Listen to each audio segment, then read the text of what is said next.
காஷ்மீரில் ஒரு மிகப்பெரிய தலைவலியாக காஷ்மீரில் தொடர்ந்து பயங்கரவாதம் நாடு முழுக்க அதனுடைய எதிரொலி இதெல்லாம் நடந்துட்டு இருந்துச்சு. 2019 நடந்த கடைசியாக நடந்த ஒரு மிகப்பெரிய தாக்குதல், அதற்கு பிறகு நடந்த சர்ஜிக்கல் ஸ்ட்ரைக், இது போன்ற விஷயங்களுக்கு பிறகு 2025 மீண்டும் ஒரு தாக்குதல், இந்த மாதிரி ஒரு படுகொலையானது, திட்டமிட்ட படுகொலையானது நடைபெற்றிருக்கிறது. துப்பாக்கி சூடு நடந்திருக்கு. அப்படி துப்பாக்கி சூடு நடத்தக்கூடியவர்கள் ஹிந்துவான்னு கேட்டு அவங்க ட்ரெஸ்ஸை கட்டி அப்படியெல்லாம் சொல்லி சுட்டு படுகொலை செய்திருக்கிறார்கள். ஹிந்துக்களுக்கு, பெருவாரியான ஹிந்துக்களுக்கு, பெரும்பான்மையாக வசிக்கக்கூடிய ஹிந்துக்களுக்கான நாடாக இருக்கக்கூடிய நம்முடைய பாரத நாட்டில் இன்னைக்கு நிலை என்னன்னு சொன்னால், ஹிந்துன்னு சொன்னால் சுடக்கூடிய நிலை காஷ்மீரில் இருக்கிறது. அந்த நிலை ஆகையினால அங்கே இருக்கக்கூடிய 26 பேர் படுகொலை செய்யப்பட்டிருக்கிறார்கள். இந்த படுகொலைக்கு காரணமானவர்கள் மீதான ஒரு கடுமையான நடவடிக்கையை மத்திய அரசாங்கம் நிச்சயமாக எடுக்குங்கிற நம்பிக்கை நமக்கு இருக்கு. ஆனால் பாதிக்கப்பட்ட படுகொலையான அந்த ஆன்மா சாந்தி அடைய வேண்டும் என்பதற்காக இங்கே நம்முடைய பார்த்தசாரதி பெருமாள் கோவில் வாசலில் வச்சு மோட்ச தீபமானது இன்று இந்து முன்னணி சார்பில் ஏற்றப்பட இருக்கிறது. இறந்த அத்தனை பேருடைய ஆன்மா நற்கதி அடைய வேண்டும் அப்படிங்கிறதுக்காக. அதே மாதிரி இனி இந்த போன்ற ஒரு சம்பவம் நம்ம நாட்டுக்குள்ள நடைபெறாமல் அரசாங்கம் கடுமையான நடவடிக்கை எடுக்கணும். இந்த நேரத்தில் பல அரசியல் கட்சிகள் இதுக்கு காரணம் இவங்க அவங்கன்னு குற்றம் சாட்டுவதை விட்டுவிட்டு நம்முடைய அரசாங்கம் மத்திய அரசாங்கத்திற்கு ஆதரவாக இந்த தூண்டுதலை, தாக்குதலை யார் பின்னாடி இருந்து தூண்டி விட்டு கொண்டிருக்கிறார்களோ இந்த பாகிஸ்தான், இது போன்ற நாட்டுக்கு எதிராக பேசக்கூடியவர்களாக நாடு முழுக்க ஒருமித்த குரலோடு இதற்கான ஒரு எதிர்ப்பை பதிவு செய்ய வேண்டும் என்கிற ஒரு வேண்டுகோளையும் இந்த நேரத்தில் இந்து முன்னணி சார்பில் பதிவு செய்கிறேன். உலக நாடுகள் பொதுவாக இந்தியாவுக்கு ஆதரவு தான் சொல்லிட்டு இருக்காங்க. இந்தியாவுடைய ஒரு நிலைப்பாடு என்னவா இருக்கும் பாகிஸ்தானுக்கு எதிராக? அதாவது நாம் முன்னாடி இருந்த அரசாங்கங்கள் மாதிரி இந்த அரசாங்கம் இல்லைங்கிறது ஏற்கனவே நாம் சர்ஜிக்கல் ஸ்ட்ரைக்கில் பார்த்துருக்கோம். இன்னைக்கு ஹிந்துவான்னு கேட்டு சுடக்கூடிய ஒரு நிலைமை, துப்பாக்கி சூடு நடத்தக்கூடிய நிலைமை அந்த காஷ்மீர் பகுதியில் இருக்கிறத மத்திய அரசாங்கம் நிச்சயமாக ஏற்றுக்கொள்ளாது, கடுமையான நடவடிக்கை எடுக்கும் அப்படிங்கிற நம்பிக்கை ஏற்கனவே இருக்குன்னு சொன்னோம். அதற்கேற்றாற் போல மத்திய அரசாங்கத்தினுடைய செயல்பாடுகள் அத்தனையும் அதே மாதிரி ராஜ்ய ரீதியான உறவுகளை நிறுத்துது. நம்முடைய சிந்து நதியினுடைய அந்த ட்ரீட்டி ஒப்பந்தம், அந்த ஒப்பந்தம் 70% நீரானது பாகிஸ்தானுக்கு போகிற மாதிரியும் 30% நீர் இந்தியாவுக்கு பயன்படுத்துகிற மாதிரியும், இந்தியாவில் உருவாகக்கூடிய நதி 1960 ஏப்ரல் மாதம் 19 நேரு அவர்களால் போடப்பட்ட அந்த ஒப்பந்தம் ரத்து செய்கிறது உட்பட பல்வேறு விஷயங்களை நம்முடைய அரசாங்கம் கடுமையான நடவடிக்கைகளை எடுத்து கொண்டிருக்கிறது. அதனால இந்த நேரத்தில் நாம் அனைவரும் பாதிக்கப்பட்ட அந்த குடும்பங்கள், உயர்ந்த குடும்பங்கள், அவங்களுக்கு நாம் ஆதரவாக இருக்கிறோங்கிறது தான் மக்கள் காட்ட வேண்டிய ஒரு ஒற்றுமைக்கான செய்தியாக இருக்கும் அப்படின்னு நான் நம்புகிறேன். இதே இடத்துல பிபின் ராவத் அவர்கள், நம்முடைய இராணுவ தளபதி பிபின் ராவத் அவர்களுக்கு அவர்களுடைய உயிரிழப்பு, விமான விபத்தில் உயிரிழந்தப்ப இது மாதிரி ஒரு ஸ்ரத்தாஞ்சலி நிகழ்ச்சியை, மோட்ச தீபத்தை இங்கு ஏற்றினார். பிபின் ராவத் அவர்கள் சொன்ன விஷயத்தை இந்த நேரத்தில் நினைவுபடுத்த விரும்புகிறேன். பயங்கரவாதிகள் வெளிநாட்டில இருந்து, பாகிஸ்தான்ல இருந்து இந்த நாட்டுக்குள்ள ஊடுருவி நீ இந்துவான்னு கேட்டு சுட்டு படுகொலை பண்ணாங்க. அப்படி இல்லை. நம்ம உள்நாட்டிலே பல அரசியல்வாதிகள் பயங்கரவாதிகளாக இருக்கிறார்கள்.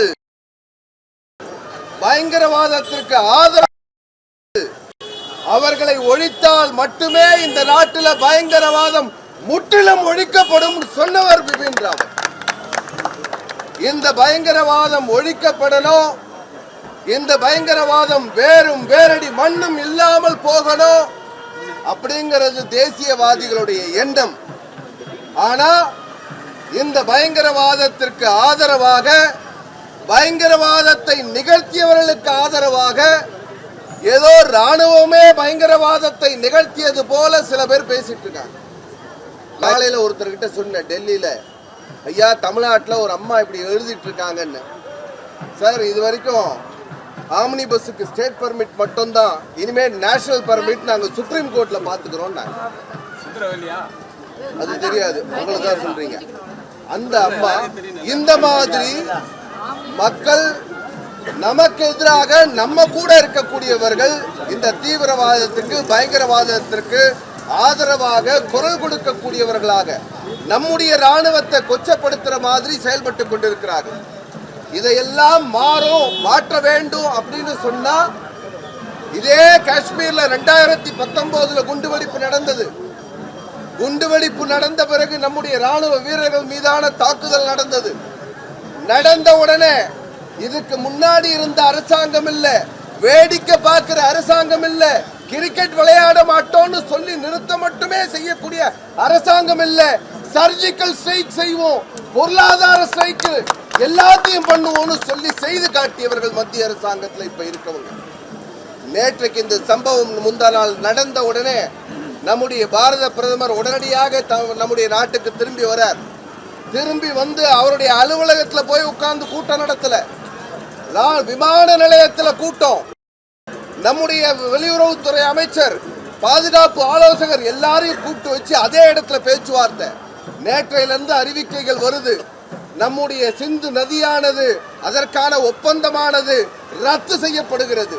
70% நீரானது இந்தியாவில் உருவாகக்கூடிய ஆறு அது பாகிஸ்தானுக்கு கொடுத்துட்டு இருந்தாங்க. 1960 ஜவஹர்லால் நேரு ஏப்ரல் மாதம் 19 போட்ட ஒப்பந்தத்தின்படி அவங்களுக்கு நதி நீரை 70% வாரி கொடுத்துட்டு இருந்தாங்க. அதையெல்லாம் உடனடியாக நிறுத்தி இருக்கு அரசாங்கம். மத்திய அரசாங்கம் ஒரு கடுமையான நடவடிக்கையை இதன் மூலம் எடுக்க முடியும் அப்படிங்கறத உறுதிப்படுத்தி கொண்டிருக்கிறது. நாம 70% நீர் நிறுத்தணும்னு சொன்னா அங்க விவசாயம் இல்ல, அங்க ஏற்கனவே எல்லாம் விதைய நினைச்சிருக்கான். ஆனா விதைச்சவன் வினைய அறுக்க போறான். ஆகையினால அந்த இடத்துல இங்க இருந்து தண்ணி போக போறது இல்ல, விவசாயம் இல்ல, சாப்பாட்டுக்கு கையேந்த கூடிய நிலை பாகிஸ்தான்ல நிச்சயமாக உருவாகும். எந்த இந்துவை இந்துவான்னு கேட்டு படுகொலை பண்ணானோ, ஆடையை அவிழ்த்து பார்த்து இவன் இந்து படுகொலை பண்ணானோ, அந்த இந்துக்களை படுகொலை செய்த அந்த பயங்கரவாதிகள் மதத்தின் பெயரால செய்யக்கூடிய இந்த இஸ்லாமிய பயங்கரவாதத்தை கட்டுப்படுத்துவதற்காக மத்திய அரசாங்கம் கடுமையான நடவடிக்கைகளை எடுத்துக் கொண்டிருக்கிறது. ஆகையால் நாம இந்த நேரத்தில் அந்த உயிரிழந்த 26 பேரோட அவர்களுடைய ஆன்மா நற்கதி அடைய வேண்டும் என்பதற்காக தான் இந்த இடத்துல நாம ஒன்னா சேர்ந்து இருக்கின்றோம். நாம இந்த ஆன்மா உயிரிழந்து போனாங்க 26 பேர். ஏப்ரல் மாதம் 16 திருமணமானவங்க கணவன் இழந்த பிறகு கண்ணீர் வடிக்கிறாங்க.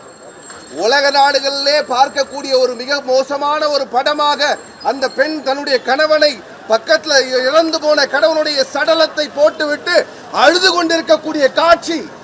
அந்த காட்சியை பார்த்து உலக நாட்டில் இருக்கக்கூடிய அத்தனை நாடுகளும் இதை எதிர்ப்பு தெரிவிக்கிறது. ஆனா உள்நாட்டில் இருக்கக்கூடிய பயங்கரவாதிகளுக்கு ஆதரவாக இருக்கக்கூடியவன் இதுவரை பல பேர் வாய் திறந்து பேசல. சட்டமன்றத்தில் ஒருத்தன் பேசுறான். இது மாதிரி நமக்கு எதிராக இந்த நாட்டுக்கு எதிராக செயல்படக்கூடிய சக்திகள் வேறும் வேரடி மண்ணும் இல்லாமல் போக வேண்டும் என்று அருள்மிகு பார்த்தசாரதி பெருமாளை வேண்டி பாதிக்கப்பட்ட உயிரிழந்த அத்தனை பேருடைய ஆன்மா நற்கதி அடைய வேண்டும் என்று சொல்லி என் வார்த்தைகளை நிறைவு செய்கிறேன். நன்றி, வணக்கம். Every picture here has its own kutti story. This is Anandan family. His dream home in the city is not just a dream anymore. Anwar's investment in a plot changed the plot of his whole life. John definitely couldn't live inside the box, so he thought a little outside the box. 15,000 happy stories in 12 years across many cities. You could also come home and be a part of this story. G Square, come home.